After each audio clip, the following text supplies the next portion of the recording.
and it just pops up with the error because I'm not set up to stream. That's for, live shows. We're not quite there yet.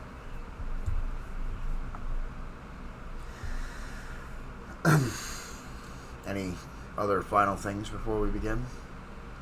No, I think we're good. All right.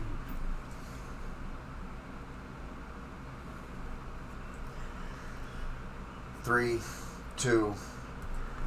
Welcome everyone to the Boiling Point Podcast. I am your host JD, and I am joined by my senior faith correspondent, Pastor Gavin Whitcomb, and our senior global warming correspondent, Keith Nonemaker, and he's back for our third part of our global warming series.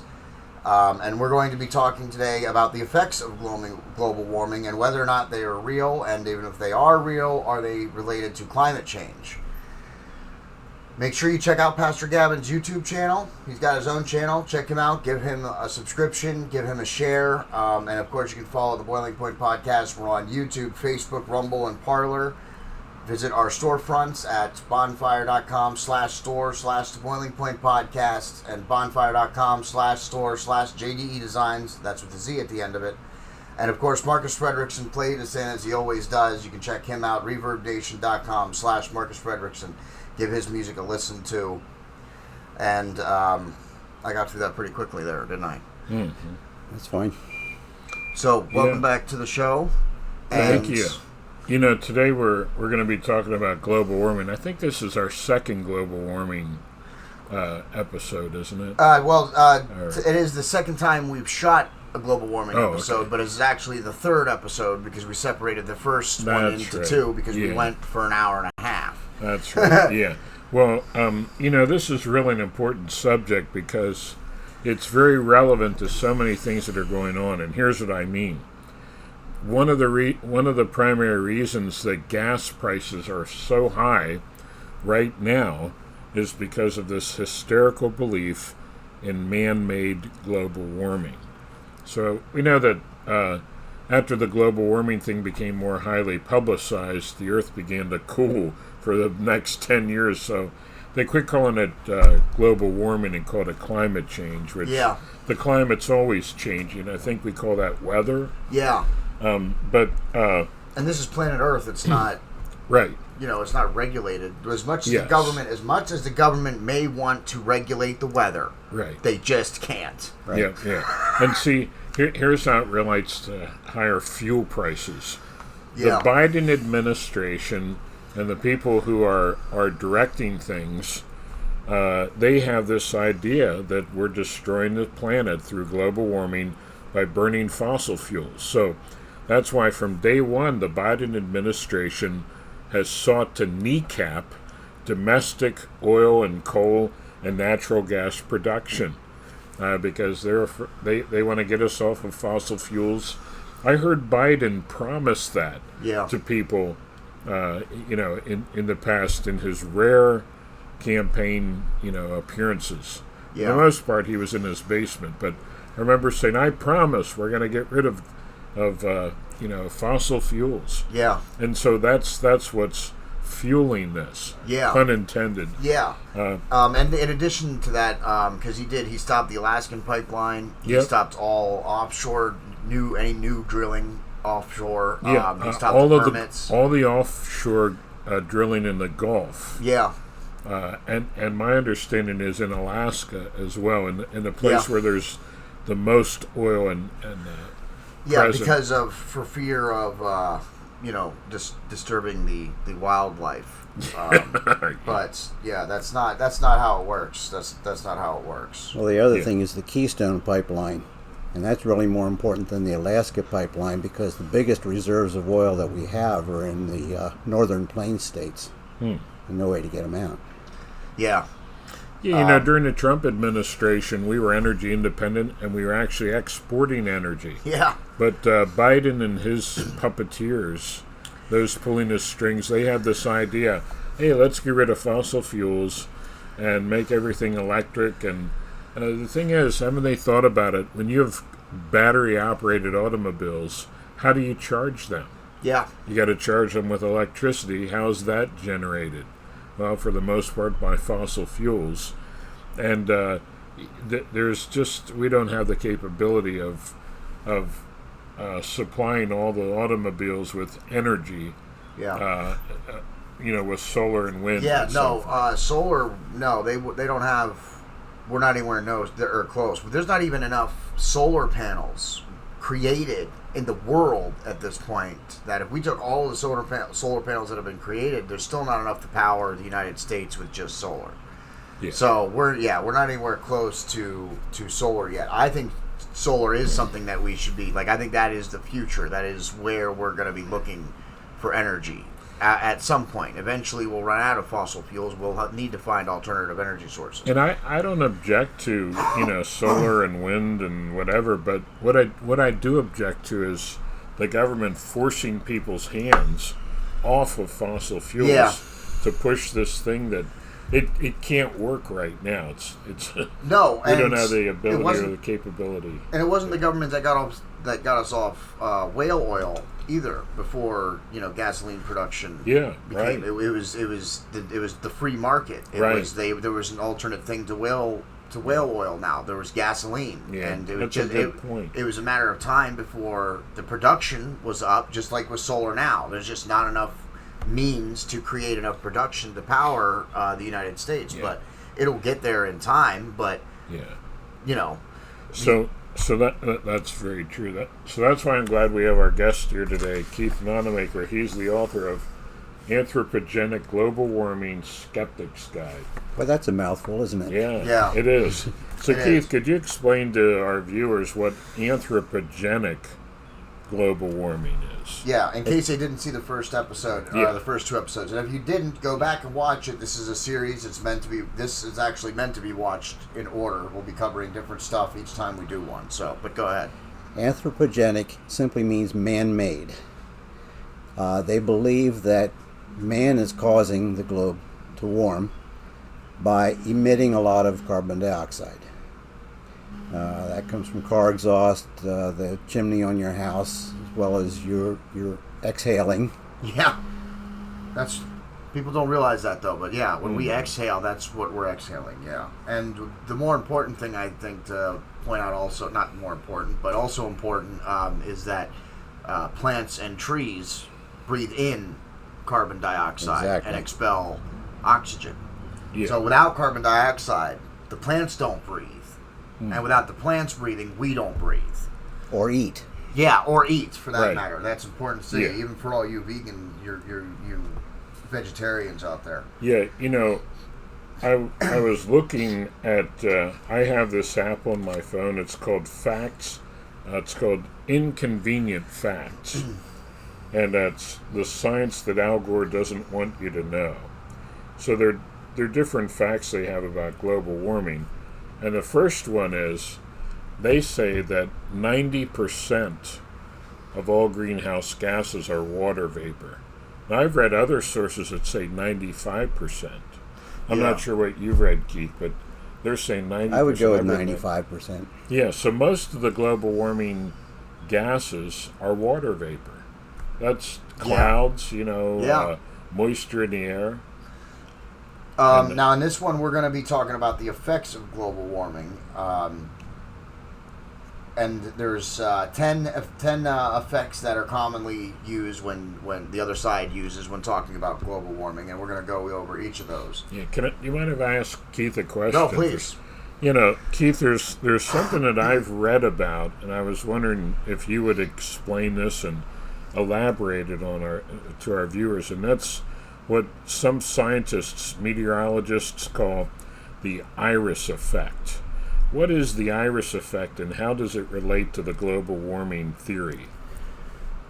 The thing I like about the iris effect is that it was proposed, the theory was proposed by one of my favorite climatologists, whose name I can't remember at the moment, but I'll think of it later. The thing I don't like about it yet is that it's very difficult to prove, and there is no conclusive proof of it so far. But this theory likens the climate to the iris of the eye. when you go outside on a bright sunny day, your eye kind of closes down to a very small opening. When you come indoors where it's a little darker, the eye opens up to let more light in. The idea is that the climate can work very much in the same way, so that when the weather gets really cold, the clouds will respond in order to allow more heat in, or keep more heat in. When it gets hot, the clouds respond to let more heat out. The way it works is there's two different kinds of clouds. The clouds that we're familiar with are made up of water vapor, and they keep the heat in at night, but they also keep the sunlight out during the day. The other kind of cloud is made up of tiny particles of solid water, ice. And those are very high clouds, and they form in colder times. They also keep the heat in at night, but they do not keep the sunlight out during the day. They are essentially invisible to the visible spectrum. So the sunlight is coming in during the day to warm the earth, and the warmth is staying at night. So in cold climate times, you get that warming effect from that different kind of cloud. That's interesting. I didn't know that the earth responded that way, that it could respond to itself kind of in its own way. Oh, it's cold, so I better put some cloud cover over and trap in the heat tonight. Yeah, now it's the fact that it's actually called a theory, that means that there is some evidence that shows it, but they're not saying they're absolutely 100% certain about it. Is that correct? Correct. Yeah, okay. And by the way, the theory of evolution is also called a theory. Yeah, which I don't think there's enough evidence to call it a theory, yeah. Yeah. Yeah. Pastor Gavin, can you move the cross to the front of the table? Oh, yeah. The cross. Just move it. Yeah. That way it's not in front of Keith. Pick up your cross and... Yeah. We're just relocating that. That's all. That's all that's happening right now. I didn't know about that either. Is there a way to prove? Not an easy way. They haven't figured out how to prove it yet. Okay. See, the way I heard it is that the lower level clouds reflect the light of the sun and help cool it. The higher level clouds help keep it in. But maybe that's an oversimplification of it. That's close, but it is. That's interesting. Now, the effects of the global warming, we're going to go over each of these now. And these are what people claim are the effects. Yeah, okay. And we're gonna ask Keith about these things and see if these things are they real? Can they be proven to be real? And if they are they climate related? So we're just going to start right at the top: destruction of ecosystems. Is global warming destroying ecosystems? That's a very nebulous question. Yeah. Yeah, it's a hard one to answer, right? Because ecosystems are made up of a lot of smaller components. Yeah. Right. Yeah. Do I have anything in there about loss of species? Yes, that's the next one. Loss of biodiversity. Okay, well, for effects of global warming, you have this is hard to define, let alone quantify, the destruction of ecosystems. Right, ecosystems, exactly. Yeah. And then number 2 is loss of biodiversity. Okay, well, biodiversity is a part of ecosystem science. Loss of biodiversity would mean that we are losing species of animals and or plants. Are we losing species? Yes, we are.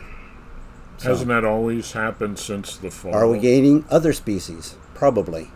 We keep finding new species of animals. Is that because we just haven't looked the right place before?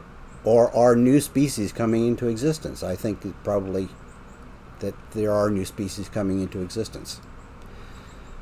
Species is very different from what is defined in the Bible as a kind. Noah was told to take one of each kind of animal onto the ark.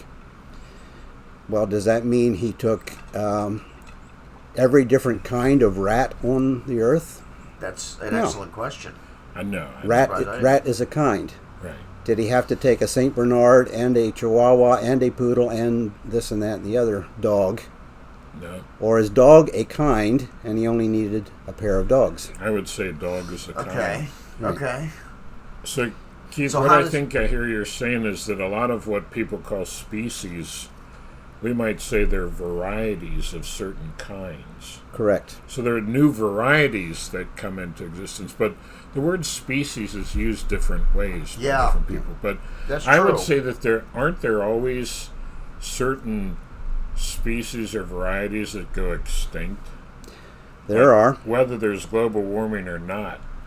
Now, there is a catalog somewhere online, I haven't looked at it for a long time, listing the species of animals that have gone extinct in historic times, which is since like the 1600s. And there are 800 approximately species that are listed in that catalog that have gone extinct. So that's way before fossil fuels. Way before fossil fuels. Some before and some after fossil fuels. Yeah. It also lists the reason that they've gone extinct, if the reason is known. The vast majority of the species that have gone extinct because of predation. Some other species, maybe humans, maybe not, has hunted a species to extinction.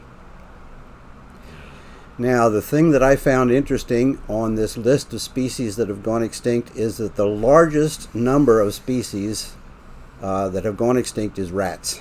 A Cambodian rat and a Bolivian rat and this and that different kind of rat has gone extinct. Frankly, I'm not upset about that. I don't care if a lot of species of rats go extinct. Yeah. Probably people killing them and they eat them some places, right? Well, in several cases, human beings went to an island that had been previously unsettled, and they brought their pet cats with them. Oh. And the cats hunted the rats and ate the rats. Ate them all. Yeah. Cool. And on an island, there's nowhere to go. Now, you have polar bears listed as one of the primary examples of loss of biodiversity. Oh, yeah, they talk a lot about the polar bears going extinct. Fact is that they do a census of polar bears every now and then, and they found that the polar bear population has gone up, I think, like 500% since 50 years ago. I think he has it in the book there, Pastor. So I didn't write it down on my outline here. That was real smart of me. But the polar bears are not on the verge of extinction. They are not, by a long shot, on the verge of extinction. In fact, they become pests in many of the northern Canadian villages. Okay, yes, the polar bear population has increased about fivefold since the 1950s. Okay, so even as CO2 and temperatures have risen. You could make an argument, albeit a weak one, that CO2 causes polar bears. I mean, if you want to follow their logic. Cause and effect? Yeah, cause and effect, exactly. So it's just not true that CO2 levels are raising the Earth's temperature and wiping out the polar bears. It's just not factual. Yeah. Okay. That's two things. Now, the first one is not even measurable. We can't measure the destruction of ecosystems. And the loss of biodiversity, yes, we have lost various species of certain animals, but we've also been discovering new ones. And so, yes, some have, but that's all been all throughout history. We've been losing species and finding new ones and gaining new ones. So, that's part of the de-evolution that we've talked about before. Eventually more and more mutations will creep into a certain kind or variety or species of animals, and eventually, if time goes on enough, I maintain everything will become extinct because the mutational load will accumulate over time. De-evolution, not the evolution. De-evolution. All right, now number 3, conflicts and wars.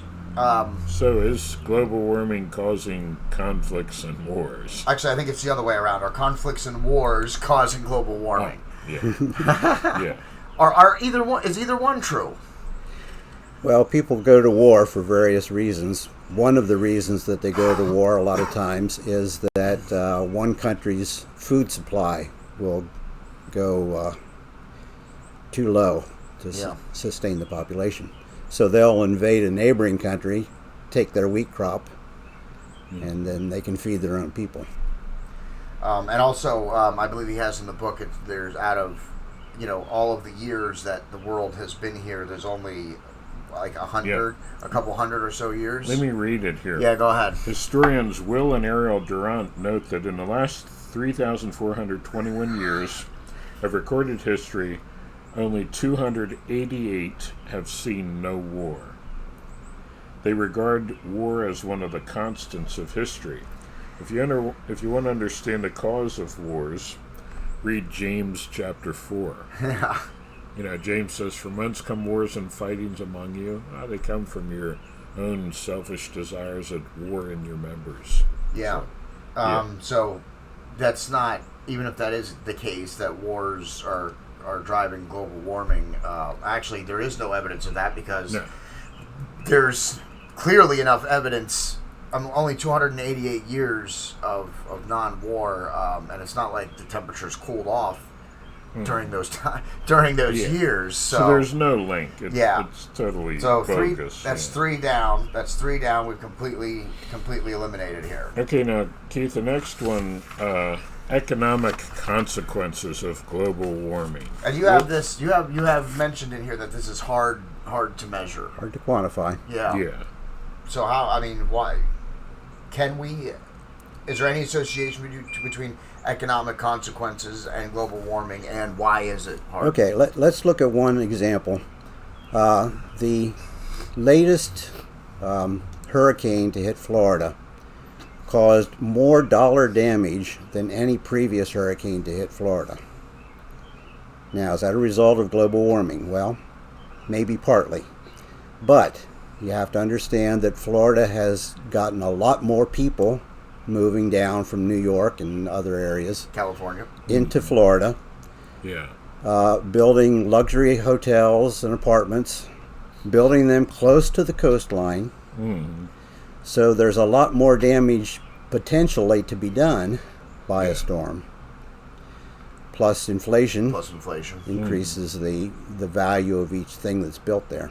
Yeah. People don't think about that with natural disasters. They don't think about the fact that a tornado down and caused this much damage. Yeah, but that's because of inflation. 50 years ago, it wouldn't have been that much damage. Have you ever seen a picture of Miami?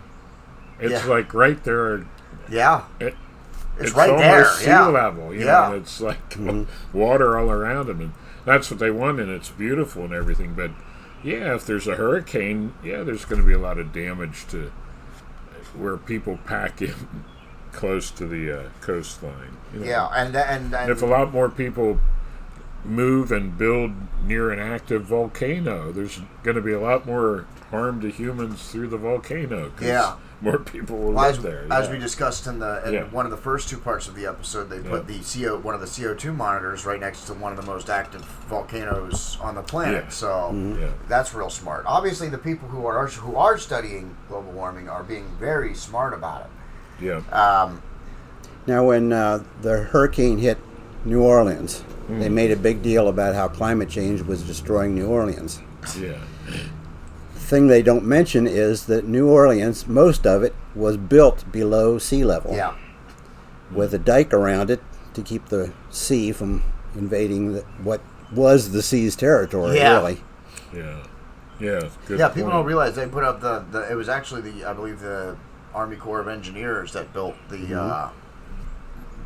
dam or the dike around New Orleans. Yeah. That's man-made. New Orleans is literally man-created. We pushed the environment back in order to settle on this land. And people are upset that nature's reclaiming it. Well, maybe don't build below sea level. That might be one way to go about that. So they made a big deal about how the hurricane destroyed New Orleans. The fact is that what destroyed New Orleans was the breaking of the dikes that were old and flimsy by now. Yeah, not enough maintenance.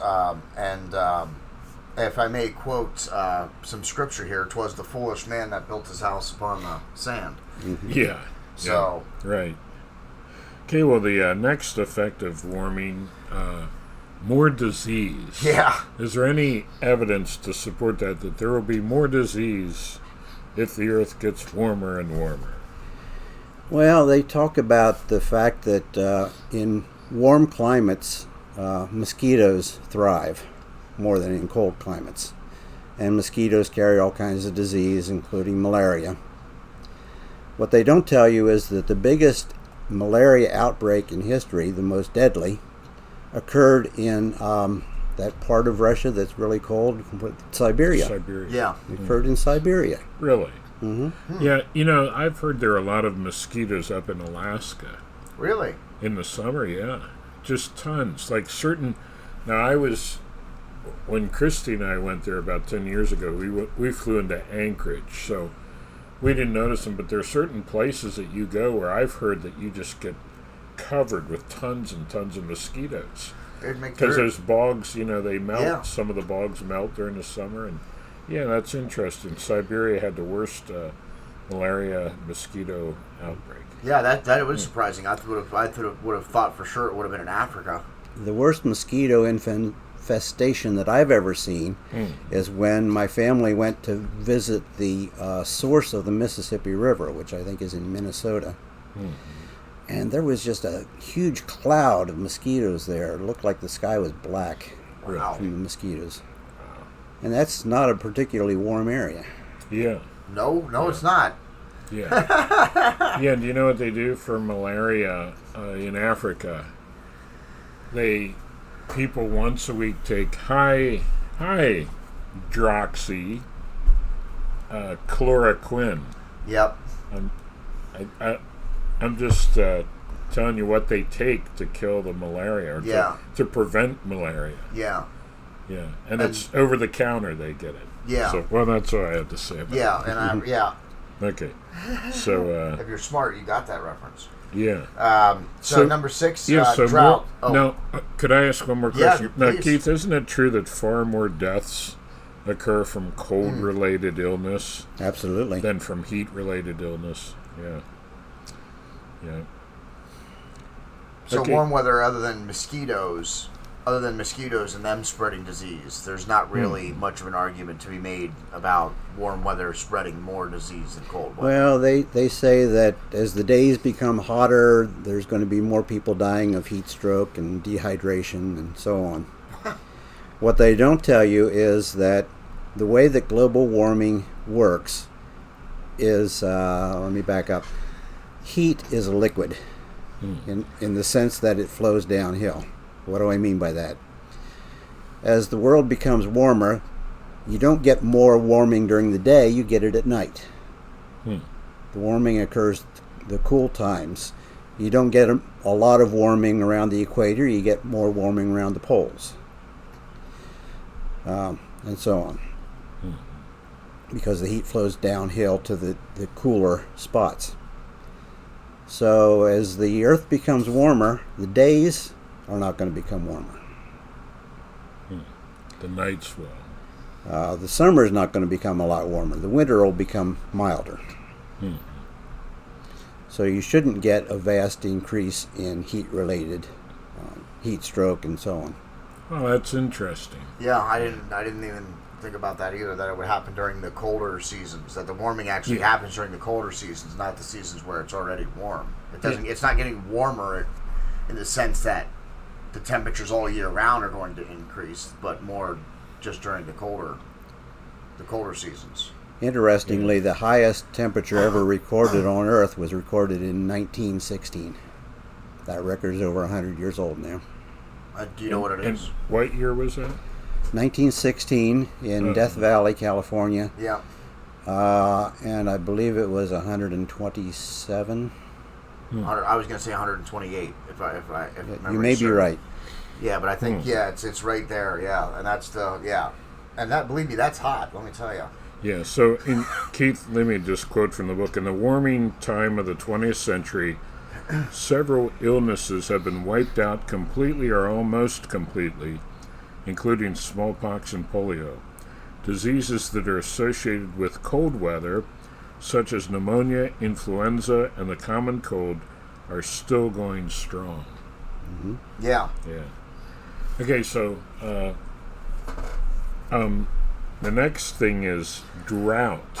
Now, we hear people say that, global warming is going to cause drought. Now, is there any truth to that and any evidence to that, or how would that even relate to this? Where is the least rainy place on Earth? Antarctica? Right. Yeah, because you need... And it's not warm there. Yeah, you need warmth to have rain because the water has to evaporate. Exactly. Yeah. All other factors being equal, you're likely to have more rain when you're warmer.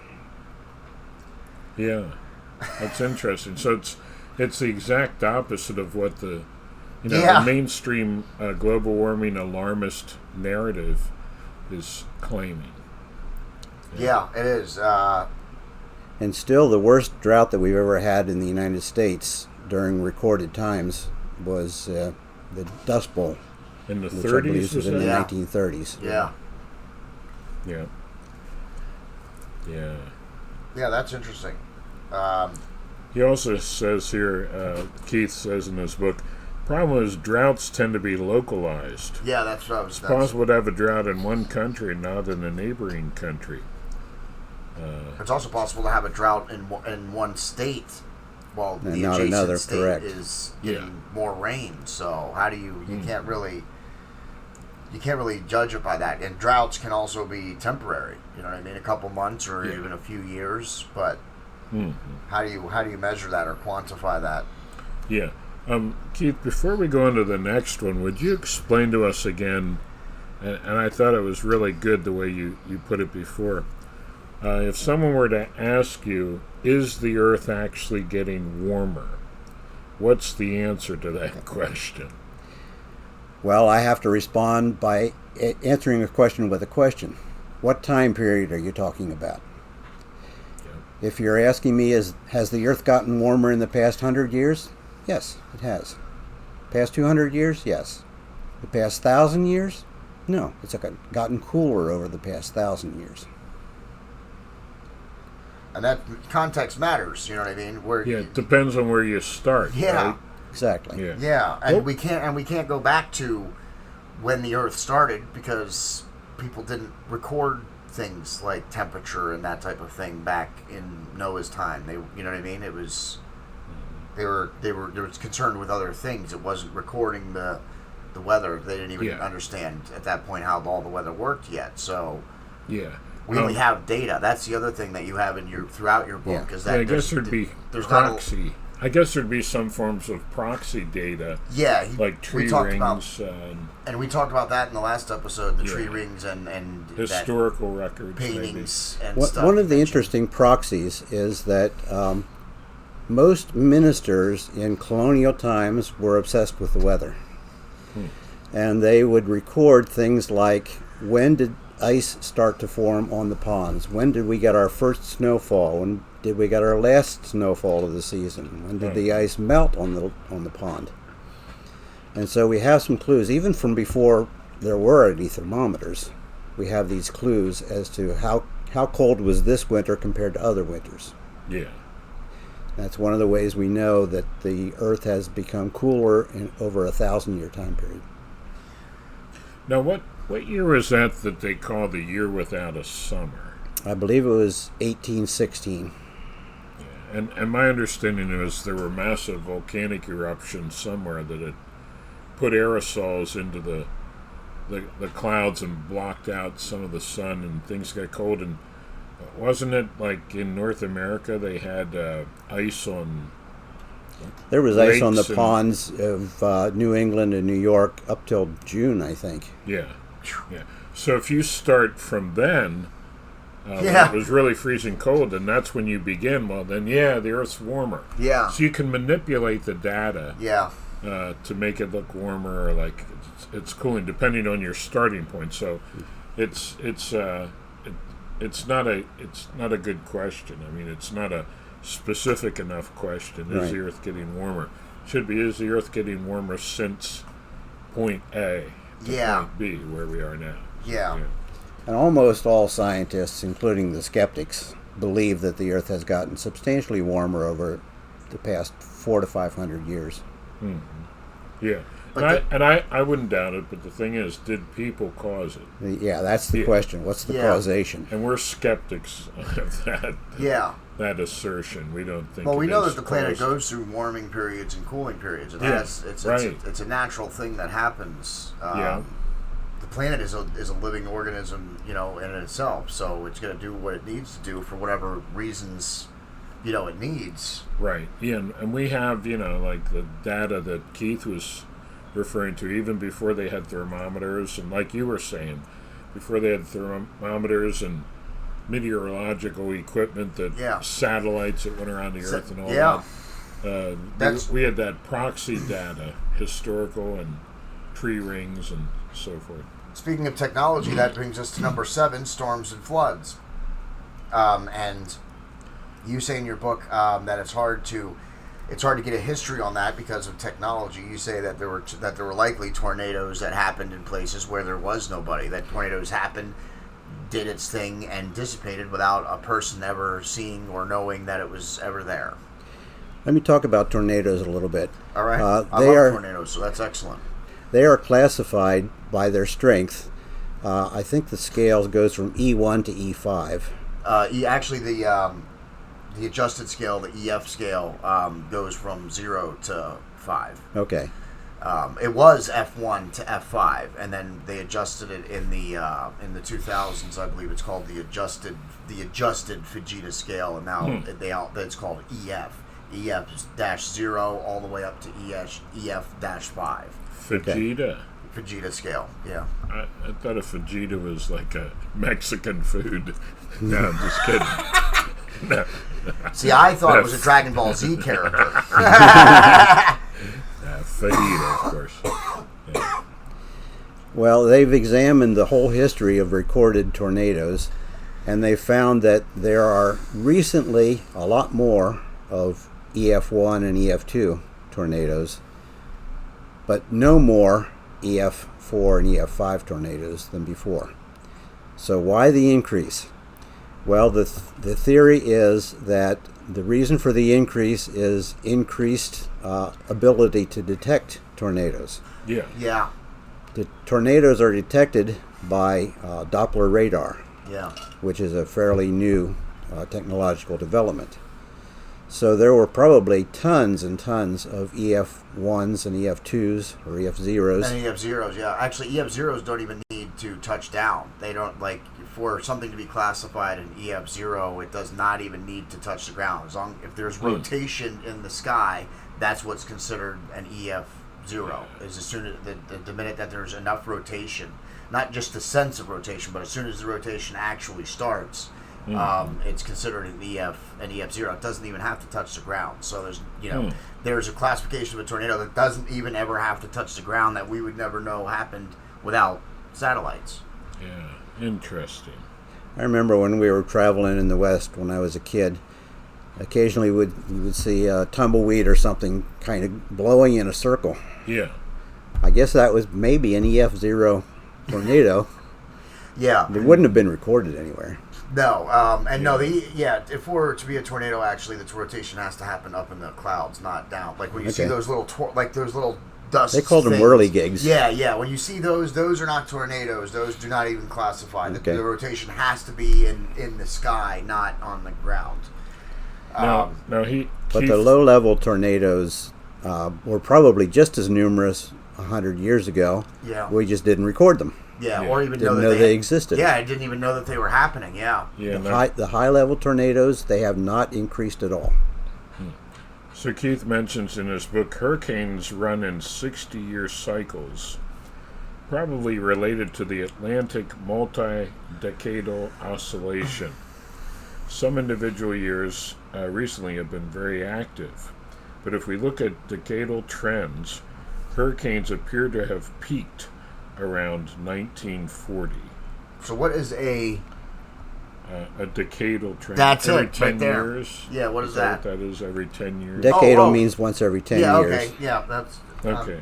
That's why I'm the dumbbell here on the Boiling Which Point podcast. They use that as an approximation. Sometimes it's 9, sometimes 12 years. Hmm. And the Atlantic multi-decadal oscillation. Yeah, what is that? Yeah, what is that? Well, there is I'll call it a conveyor belt in the Atlantic Ocean, where water from the Caribbean goes up and bumps into England, which keeps England relatively warm, considering how far north it is. Yeah. And then that conveyor belt takes the cold air from England and shoots it underneath the ocean surface back down to the Caribbean to keep the Caribbean a little moderate. And that conveyor belt changes temperature over periods of time for reasons that we don't really understand fully. But there's a pattern to it. Now, is that only in the Atlantic Ocean then? The Pacific does not have There are conveyor belts in the Pacific as well. Is it like the whole Pacific? Like the way you described it, from the Caribbean to England is half the Atlantic Ocean right there. Yeah. And there may be conveyor belts in the southern oceans too, but we don't know as much about them. Actually, we don't know a lot about the oceans in general, do we? I mean, in terms of knowledge or exploration, we have better maps of the backside of the moon than we do of the ocean base. Yeah. The reason we have as much maps as we do, we can thank James Cameron for that, who's obsessed with the ocean and had made his own submarine so that he could go investigate the Titanic wreckage. I mean, he made his own submarine. He designed his own sub to go look at the Titanic. Really? Yeah. And he also spent some time studying the Mariana Trench. Let's talk about hurricanes just a little more. We had a hurricane drought a few years ago. A hurricane drought is a period of time when there are no hurricane strikes in a particular area, in this case the United States. Usually we have at least one hurricane that hits the United States every year. But during that hurricane drought, we went, I believe it was 12 years without a major hurricane strike on the United States. Wow. The longest hurricane drought on record. So what was that period again? I believe it was 12 years, and it probably ended 3 years ago. Yeah, I was thinking that there were hurricanes over the last... Now, the other thing about hurricanes is one of the factors that helps a hurricane form is temperature differentials. You have real hot temperatures on the ocean surface and real cold temperatures in the high clouds. And so as the Earth gets a little warmer, as I said, the heat flows downhill. It goes from the hot places to the cold places. So you're likely to have less of a differential now than you did in the colder periods. So you're saying that... Therefore, fewer hurricanes are likely to form. So all right, I want to make sure I understand what you just said. If global warming was real, or man-made global warming, we'd have less hurricanes, not more hurricanes. We would likely have less hurricanes, correct. Okay, so I just want to make sure I understood that. So if the temperature of the Earth is increasing, whether it's man-made or not, we will have less hurricanes, not more hurricanes. So the argument that we're having more hurricanes as a result of global warming is complete hogwash. It's bogus, and the statistics back that up. If you look at the statistics on how many hurricanes there were over the recorded period, which is like from the 1880s to the present, it's going down. So every time on the news there's a hurricane or a really bad storm, and they say global warming, what's the term they use? Not global, climate change. Yes, climate change. It's not true. Not with hurricanes, I guess. Yeah, that's interesting. Yeah. That's what I'm saying is they seem to blame, like when there's a real bad storm. Yeah. Look, see, here's what climate change does. We need to cut fossil fuels some more. Yeah. And today, as we're recording this session, the temperature is supposed to get up to 91. So if people were watching us today, which they aren't, they would say, oh, he's full of baloney. Look how hot it's getting today. Yeah, no, it's going to get hot today. It's barely 1 o'clock when we're recording this, and by the time we're done recording this, we'll likely be putting the air conditioners on in the windows. That's for sure. Speaking of that, number 8 is heat waves. Well, I suppose that as the weather gets hotter, you'll have more hot days, and that's what a heat wave is. Yeah.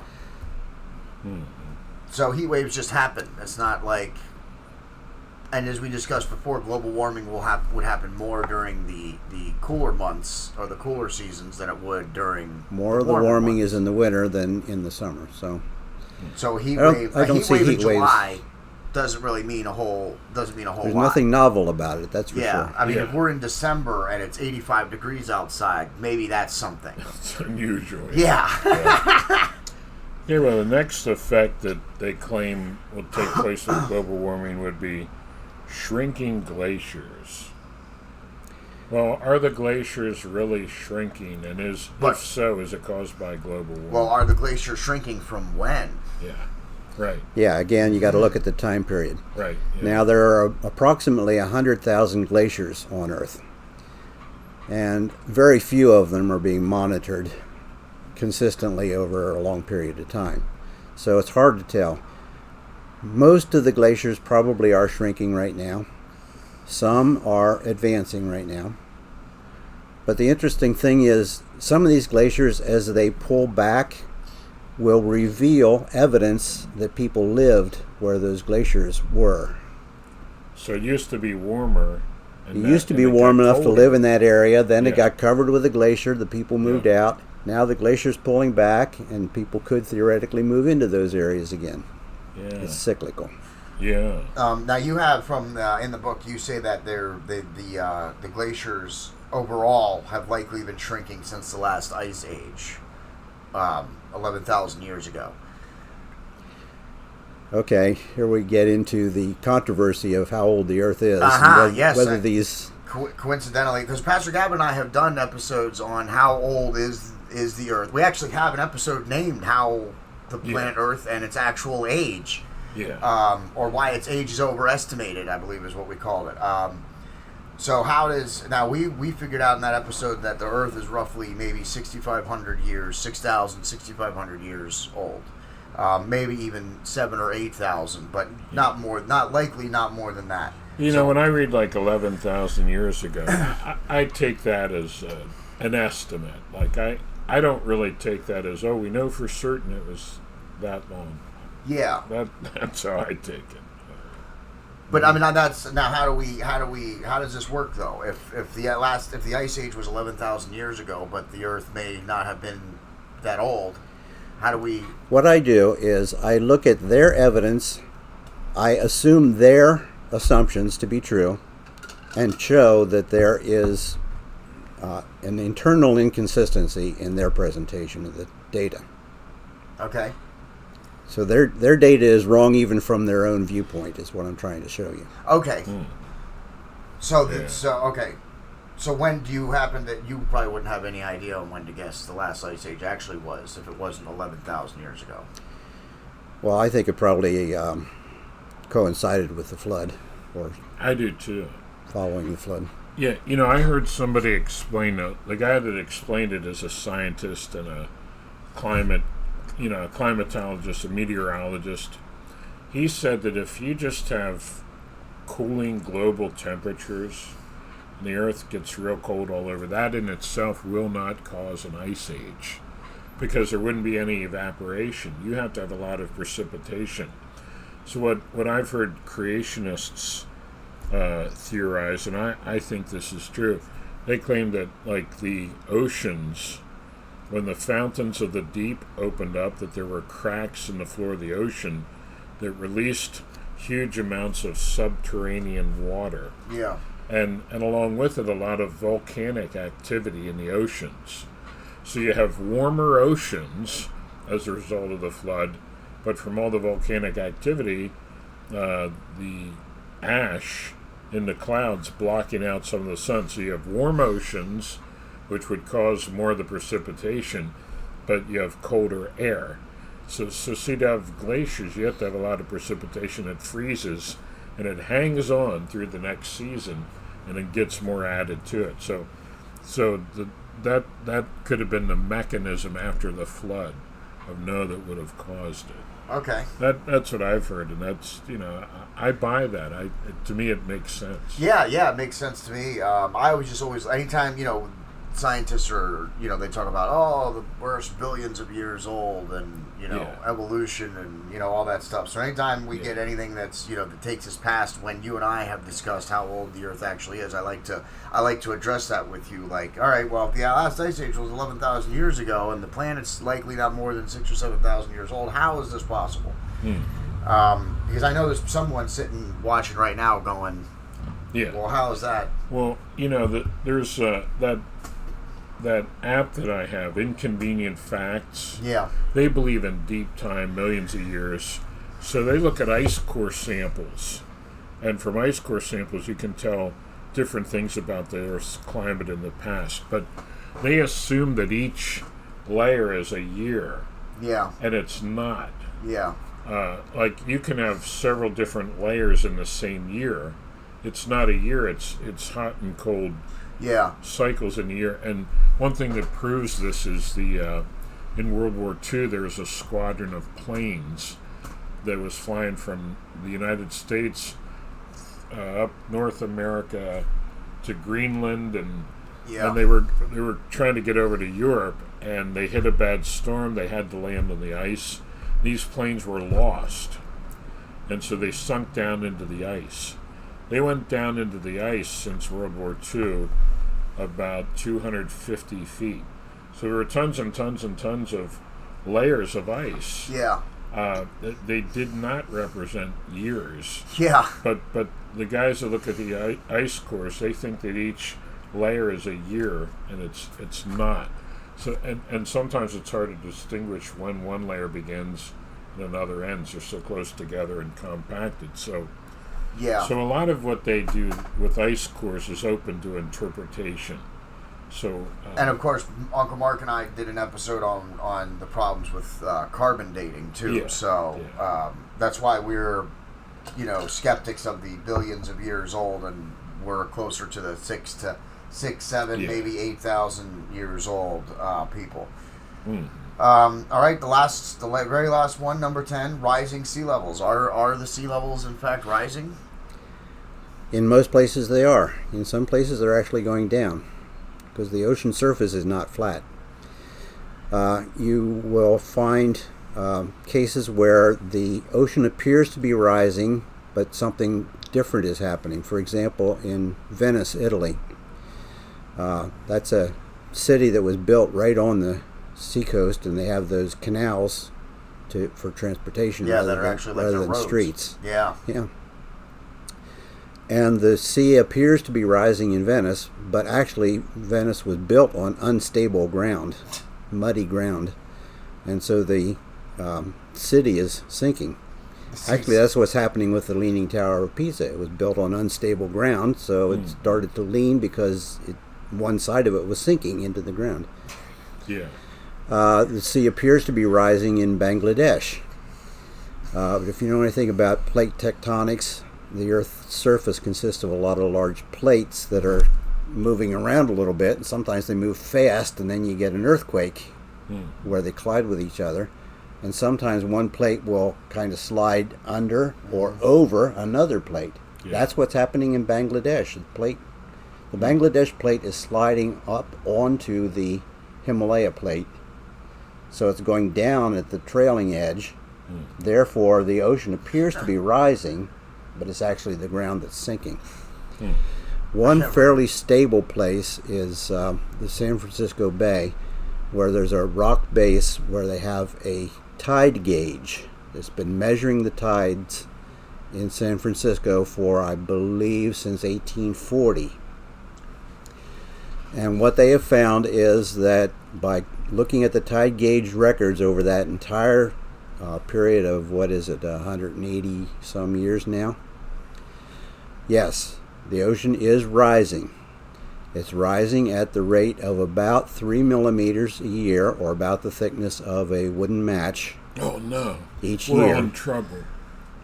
which adds up to about a foot a century. We should just cancel the podcast and head for higher ground immediately. Oh, I think we have a day or two before we need to run from here. But the ocean has been rising over the entire recorded period of that tide gauge at roughly a consistent rate. But if you look at the first 20 years of the gauge, it rose more than it has in the last 20 years of the gauge. So the rise of the oceans appears to be slowing down a bit. This brings us to our question that we asked last time, and we said we were going to postpone the answer. Where is the Sea Level Research Center of the United States located? And we mentioned that probably not near the sea. I think you guessed it was in Hawaii. That was a good guess. Was it you that guessed it was in Kansas? No. Maybe. Probably. I would have guessed somewhere that wasn't anywhere near close to the ocean. Yeah. You're correct in guessing that it's not close to the ocean. The other thing is, though, it's not close to sea level. You've heard of the Mile High City? Denver, Colorado. Well, go to the Mile High City and then increase your altitude another 28 feet to a mile and 28 feet. You find yourself at the University of Colorado. That's where the Sea Level Research Center is. That's a good place for it. Sitting a mile above. I guess it's safe even if the oceans rise quite a bit. Yeah. Now, isn't it? Is that what they were concerned about? I wonder if that has anything to do with why they chose to build it there. The sea level's going to be rising. We better go to the highest city we can find in the country. Who knows? I doubt it. It doesn't matter how far away from sea level it is. Even it doesn't matter. We're studying the sea level. We don't need to be close to it. So tell me this about sea levels. Is it true that if the Earth's temperature increased, that would make the water expand? And that could rise the sea level some? Yes. There's several ways that the oceans can rise. One is to add more water.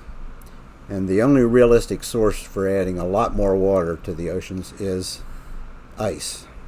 From the land. From the land. Now, if the North Pole were to melt completely, that would not increase the depth of the ocean. Because there's no land up there. It's like if you have an ice cube in a cup and it melts, it's not going to overflow your cup. Correct. But if all of the ice in Antarctica, which is landed ice, were to melt, that would increase the depth of the sea. But that's not happening. What is happening is that the temperature's rising, temperature of the ocean is rising, and water expands a bit when it gets warmer. So the water has expanded enough to make a noticeable difference in the depth of the ocean. 3 millimeters to be exact. 3 millimeters a year. 3 millimeters a year. Boy, that's some expansion. You know what the odd thing is? The people that are global warming alarmists, like Obama, they buy oceanfront property. Yeah. If they're really worried about it and really believe it, why do they buy oceanfront property? And when do you think, the ocean levels are rising, so we don't want to buy any property here. Yeah. It's all going to be inundated in no time. Yeah, I believe Al Gore in particular has bought some oceanfront property. Yeah, the world's leader in global warming, climate change. Al Gore, the genius that he is. Excuse me, I almost choked on that word. We just wanted to cover the consequences of global warming and if that's happening. We went over all 10, and we've pretty much covered that none of these 10 things are alleged. A result. They're alleged to be consequences. Yeah, and we've just gone over all 10, and none of them are, even if they have a tertiary impact on temperatures, it's so minimal or minor that doesn't really, we just went over 10 different items, their top 10 list that they always give, the shrinking glaciers, conflict and war, the extinction of species, and we just went over how all of that stuff happens with or without global warming or climate change, if you will, because climate is changing every day. It happened. The Earth is a big place. There's a lot of things happening, so it's going to change. We have time to add a couple of random thoughts? Please. First of all, the guy that came up with the iris theory was Richard Lindzen. Now, they tell you that all of the global climate scientists are agreed on everything. Richard Lindzen is one of the rebels who doesn't go along with the global warming catastrophe scenario. And he is, in my opinion, the foremost climatology on Earth, because he is the professor. He's the chief of the Department of Climatology at the Massachusetts Institute of Technology. So he's the top climate scientist at the top science school of the world. Wow. And he's a skeptic. And he's a skeptic. Yeah, and isn't the guy that founded the Weather Channel, John Coleman, I think is his name, he's a global warming skeptic, too. Yes, That's that the sounds founder right. of the Weather Channel. Yeah. The guy knows weather. And the two top guys running the satellite temperature program are skeptics as well. The other thing I want to say, one of the effects of global warming, they say, is that there's going to be crop failure. That's not necessarily true, because plants breathe just like animals breathe, except they breathe through these tiny pores in their surface. Those tiny pores also allow water to escape from the plant, which is why you have to be constantly watering your plants to keep them healthy. Now, as CO2 increases in the atmosphere, they don't need to breathe as often, so they don't need to open their pores as often. Therefore, they lose water less often. So the CO2 is allowing them to thrive on a smaller amount of watering. So higher CO2 levels will not cause drought or not cause crop failures, right? They won't cause crop failure. Even if they do cause a drought, and I doubt that they do, but if they do cause a drought, the plants will still be able to survive, because they are releasing less of their own stored up water. Well, more CO2 means they need less water. Correct. Okay. Yeah, that's interesting. You have an analogy using a greenhouse in there. Also, that you have that in reference to whether or not is it harmful to people, and you say in there, well, if you think it's harmful, just go into a greenhouse and see if are you being harmed when you walk into a greenhouse? Yeah. No, you're not. Standard greenhouse has about 3 times the CO2 level of the atmosphere. Yeah, and they do that because plants thrive in plants CO2. thrive on it. Yes, exactly. Yeah, that's what they breathe. Any other further That's thoughts? it. That's it. All right. Well, then that's where we're going. And Pastor Gavin, anything else? Okay, No. just making sure. Just making sure. Just making sure. Where nobody else has any final thoughts. Oh, just one more thought. Okay, I think one reason why some scientists who know better are going along with the global warming thing is because of money. Like, if the government is paying you to study climate change, you're going to be reluctant to come up with stuff that says, oh, it's not really caused by man. Yeah. So I think that corruption sneaks in there too. Yeah. I think if you you're pay right. me enough to find something, I will find it. Yeah, exactly. Right. Yeah. I mean, That's all I have to say. If the government was going to write me a big check and say, "Hey, we want you to say what we want you to say," would it be tempting? You're It'd be absolutely. I would be tempted. The bigger the check, the more I would be tempted for sure. And if people don't fear the Lord, what motive would they have to want to be honest? Yeah. See, we want to be honest. We're seeking after the truth. Yeah. And if global warming had evidence to support it that it was caused by mankind, we'd be all for it. But, we're searching for the truth. Yeah, that's what we do on the Boiling Point podcast. We search for the truth. We get you facts. We believe in facts, not feelings. And so you can feel that the temperature on Earth is rising all you want, but the facts say otherwise. So, all right. I could do another 3 minutes on that if you want. Okay, if you want, go ahead. I have a friend who is a global warming alarmist in the extreme. He lives in Denver, and he says one of the reasons he's convinced that the globe is warming is that he's talked to some of the old folks that live in Denver, and they are all convinced that the summers are just a lot hotter now than they were when they were youngsters. They're going by feeling. Yeah. If you look at the data for Denver, the temperature data there shows that Denver has gotten hotter over the past 100 years.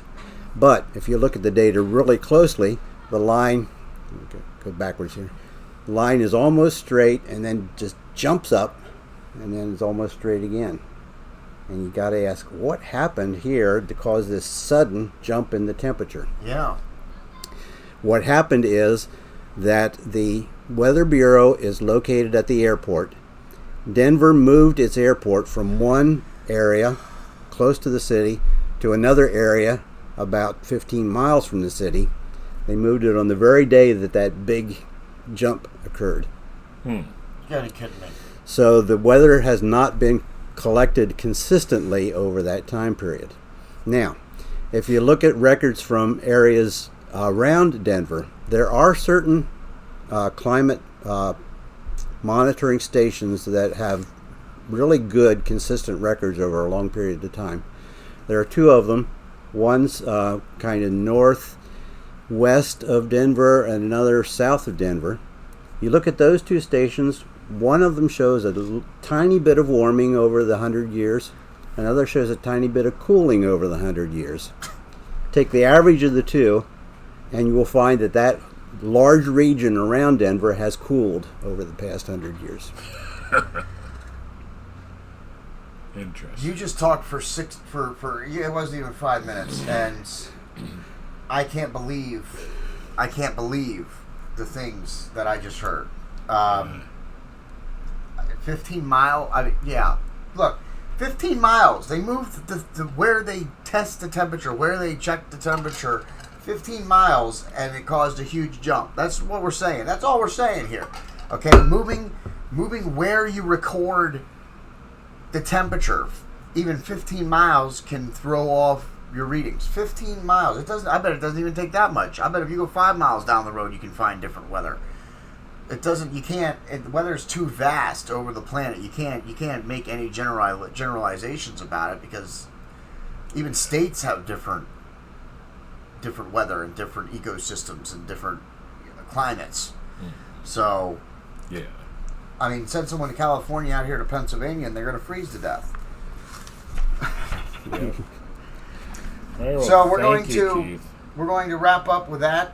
I can't believe that. I can't believe that. All right, I'm gonna close it out here. All right. So thank you. We're going to do more of these. We've barely gotten through 30 pages or 35 pages. I think we're through 35 or 40 pages now of his book that has over 100 pages. We're 30 pages into it, and the amount of information that we've covered is extensive and vast. So please share these episodes out, give them a watch if you really want to know the truth about global warming or climate change, whatever it is that you would want to call it yourself. Follow Pastor Gavin on his YouTube channel. Just search Gavin Whitcomb and you can find his YouTube channel. Give him a subscribe, give him a like, give him a share on his episodes. Marcus Frederiksen is going to play us out. ReverbNation.com/Marcus Frederiksen. Give his music a listen. And share that out. Check out America's Tribune, americastribune.com. I started writing for them, so make sure you check out americastribune.com. I'm going to give a shout out to skytribevets.org. Make sure you go and check them out as well and give them a donation, as they are helping returning veterans readjust to civilian life. And of course, you can find us on Rumble, YouTube, Parler, and Facebook. We have Facebook strikes on YouTube, or Facebook strikes. We have YouTube strikes, so it's going to be another couple of weeks before we can get that updated again. But so tune into Rumble. Tune into Rumble is where you can find all of our episodes in their full. Rumble.com/C/The Boiling Point Podcast, all in lowercase letters. And our storefronts, if you want to support us, buy a t-shirt, the American flag, or the American cross. Sorry, I'm wearing that today. Move around my controller there. Pastor Gavin has lost his t-shirt. He's going to have to get another one. And we're going to have to get one for Keith as well if he's going to keep showing up to do this global warming things. I made it sound like he doesn't show up. That sounded weird. He shows up whenever we schedule it. So I don't know. Don't read anything into the way I just said that. That's the end